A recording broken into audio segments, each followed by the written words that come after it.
قرآن مجید کا سورہ نمبر 49 سورہ حجرات۔ شروع کرتا ہوں اللہ کے نام سے جو بڑا مہربان نہایت رحم والا ہے۔ اے ایمان والو، تم کسی کام میں خدا اور رسول صلی اللہ علیہ وآلہ وسلم سے آگے نہ بڑھو، سبقت نہ کرو اور اللہ کی نافرمانی سے ڈرو۔ بے شک اللہ بڑا سننے والا، بڑا جاننے والا ہے۔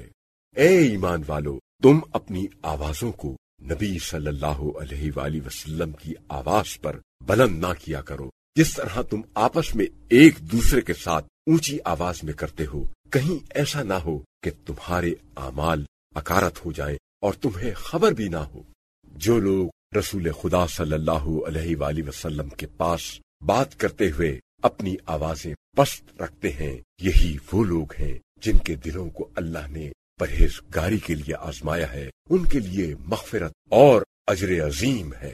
اے رسول صلی اللہ علیہ وآلہ وسلم، جو لوگ آپ صلی اللہ علیہ وآلہ وسلم کو حجروں میں باہر سے پکارتے ہیں، ان میں سے اکثر عقل سے کام نہیں لیتے،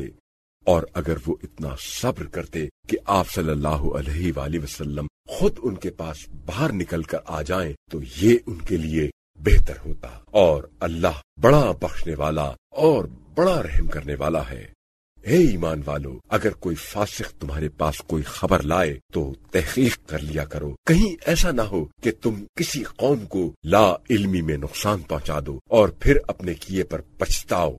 اور خوب جان لو کہ تمہارے درمیان رسول خدا صلی اللہ علیہ وآلہ وسلم موجود ہیں، اگر وہ بہت سے معاملات میں تمہاری بات مان لیا کریں تو تم زحمت و مشقت میں پڑ جاؤ گے، لیکن اللہ نے ایمان کو تمہارا محبوب بنایا ہے اور اسے تمہارے دلوں میں مرغوب بنایا، آراستہ کیا، اور کفر، فسق اور نافرمانی کو تمہارے نزدیک مبغوض بنایا اور تم کو ان سے متنفر کیا، یہی لوگ راہ راست پر ہیں اللہ کے فضل و کرم اور اس کے انعام و احسان سے، اور اللہ بڑا جاننے والا، بڑا حکمت والا ہے۔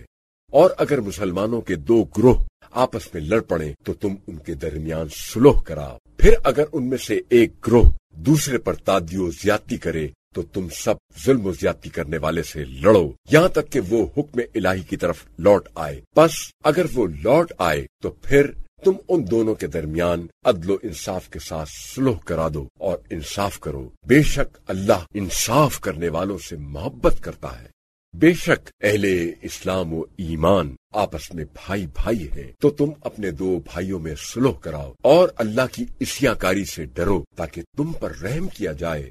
اے ایمان والو، کوئی قوم کسی قوم کا مذاق نہ اڑائے، ہو سکتا ہے کہ وہ ان سے بہتر ہوں، اور نہ عورتیں عورتوں کا مذاق اڑائیں، ہو سکتا ہے کہ وہ ان سے بہتر ہوں، اور نہ آپس میں ایک دوسرے کو تانا دو اور نہ ایک دوسرے کو برے القاب کے ساتھ پکارو۔ ایمان لانے کے بعد فاسق کہلانا کتنا برا نام ہے، اور جو توبہ نہیں کریں گے، باز نہیں آئیں گے، وہی لوگ ظالم ہیں۔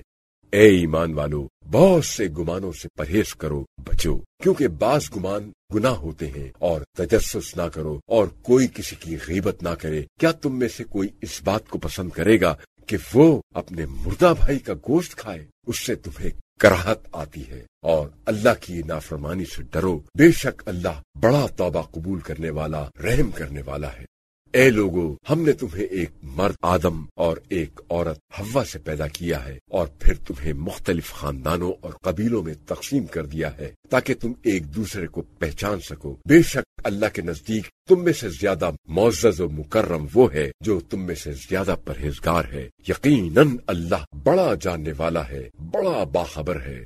اعراب صحرائی عرب کہتے ہیں کہ ہم ایمان لائے ہیں، ان سے کہیے کہ تم ایمان نہیں لائے، بلکہ یوں کہو کہ ہم اسلام لائے ہیں، اور ایمان تو ابھی تمہارے دلوں میں داخل ہوا ہی نہیں ہے۔ اور اگر تم اللہ اور اس کے رسول صلی اللہ علیہ وآلہ وسلم کی اطاعت کرو گے تو وہ اللہ تمہارے اعمال سے کچھ بھی کمی نہیں کرے گا، بے شک اللہ بڑا بخشنے والا، بڑا رحم کرنے والا ہے۔ مومن تو پس وہی ہے جو اللہ اور اس کے رسول پر ایمان لائے اور پھر کبھی شک نہیں کیا اور اپنے مالوں اور جانوں کے ساتھ اللہ کی راہ میں جہاد بھی کیا، یہی لوگ سچے ہیں۔ آپ صلی اللہ علیہ وآلہ وسلم کہہ دیجئے کہ کیا تم اللہ کو اپنے دین سے آگاہ کرتے ہو، حالانکہ اللہ وہ کچھ جانتا ہے جو آسمانوں میں ہے اور جو زمین میں ہے، اللہ ہر شے کو جانتا ہے۔ اے رسول صلی اللہ علیہ وآلہ وسلم، یہ لوگ اسلام لا کر آپ صلی اللہ علیہ وآلہ وسلم پر احسان جتاتے ہیں، کہیے تم اپنے اسلام کا مجھ پر احسان نہ جتاؤ، بلکہ اللہ کا تم پر احسان ہے کہ اس نے تمہیں ایمان لانے کی ہدایت توفیق دی، اگر تم اپنے دعوی ایمان میں سچے ہو۔ بے شک اللہ آسمانوں اور زمین کے سب غیب جانتا ہے، اور تم جو کچھ کر رہے ہو اللہ وہ سب کچھ خوب دیکھ رہا ہے۔